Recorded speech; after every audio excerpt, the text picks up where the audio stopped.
সন্ধ্যার সময় কিছু না কিছু টিফিন বানাতে হয়। কোনো সময় বাইরে থেকে টিফিন কেনা হয়, আর আজকে ভাবছিলাম কি টিফিন বানাবো। তো চলো দেখি কি বানানো যায়। তারপর খুলে নিলাম ফ্রিজের দরজাটা, তারপর দেখি একটাই ডিম আছে, তো নিয়ে নিলাম একটা ডিম।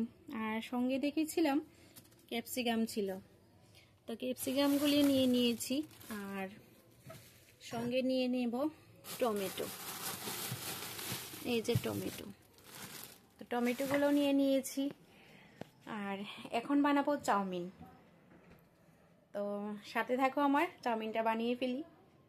আর এখানে নিয়ে নিলাম চাউমিনটা। এই চাউমিনটা খেতে কিন্তু খুব মজা, আমি সবসময় এটাই ইউজ করি। তো দেখো এখানে কেটে নিয়েছি আর যা যা লাগে। আর আজকে কিন্তু ক্যাপসিকামটাই দিয়েছি।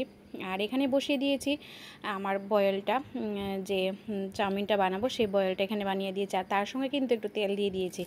তোমরা হয়তো জিজ্ঞেস করতে পারো এটা কিসের জন্য দিয়েছি, তো যারা জানো তো জানোই, আর যারা না জানো তারা একটু তেল দিয়ে বসাবে, তখন চাউমিনটা যখন করবে তখন কিন্তু একটু আঠালো আঠালো ভাবটা হবে না, তাই আমি একটু তেল দিয়ে দিয়েছি।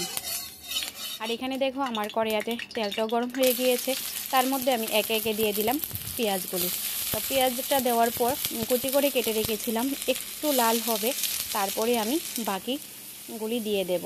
দেখো এখানে একটু লাল হয়ে আসছে, তারপর দিয়ে দেব ক্যাপসিকামগুলি, কারণ ওইগুলি দিলে একটু ভাজা ভাজা হবে আর একটু বয়েল হওয়ারও টেস্ট আসে না, বয়েল না হলে একটু ভাজাও হবে। আর একে একে দেখো আমি সবগুলি জিনিসই এখানে দিয়ে দিয়েছি। দিয়ে দিলাম এখন টমেটো, আর এখানে দিয়ে দিলাম একটু কাঁচা লঙ্কা কেটে রেখেছিলাম সেগুলি। আর এখানে দিয়ে দিয়েছি একটু আদা, যেটা কারণ একটু সেন্টও আসবে। আর ক্যাপসিকামটা আর আদাটা দিলে এটার মধ্যে কিন্তু অনেকটাই টেস্ট বাড়ে। আর এখানে দিয়ে দিলাম একটু নুন আর হলুদ। এখন এগুলিকে ভালো করে নেড়ে চেড়ে নেব আর একটু ভাজা ভাজা হবে। তো এই চাউমিনটা খেয়ে দেখো খুব ভালো একদম টেস্ট। আর এখানে দেখো হয়ে গেছে আমার বয়েলটাও, তো দেখো অনেকটাই উঠছে। আর এখানে আমার ক্যাপসিকাম পেঁয়াজগুলি যা যা দিয়েছিলাম সবগুলি কিন্তু ভাজা ভাজা হয়ে আসছে। তারপর এখানে দেখো ডিমটাও ছিল, যেহেতু একটা ডিম ছিল আজকে, প্রত্যেক দিনই এই ডিম থাকে ঘরে, যদিও আজকে শেষ হয়, সব সময়টা তো আর একরকম থাকে না, তাই আজকে ডিমও কিন্তু একটাই ছিল।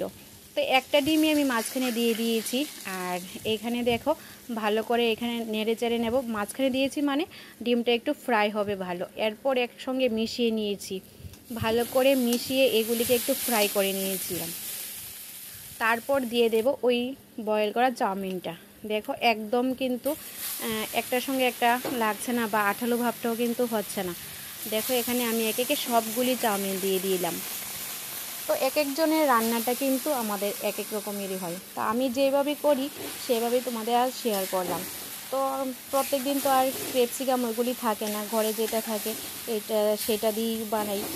তো আজকে ভাবলাম ক্যাপসিকামগুলি যদি ছিল, তাই দেখো কালারটা কিন্তু বেশ দারুণ এসেছে। আর এখানে আমি একটু দিয়ে দিলাম সয়া সস। সয়া সসটা দিলে একটু সেন্ট আসে। আর তার আগে আমি একটু ভিনিগারটা দিয়ে দিয়েছিলাম, যেটা তোমাদের সঙ্গে দেখানো হয়নি। ভিনিগার আর সয়া সসটা দিলেও কিন্তু একটা ভালো ফ্লেভার আসে, ভালো একটা ফ্লেভার বলতে পারো।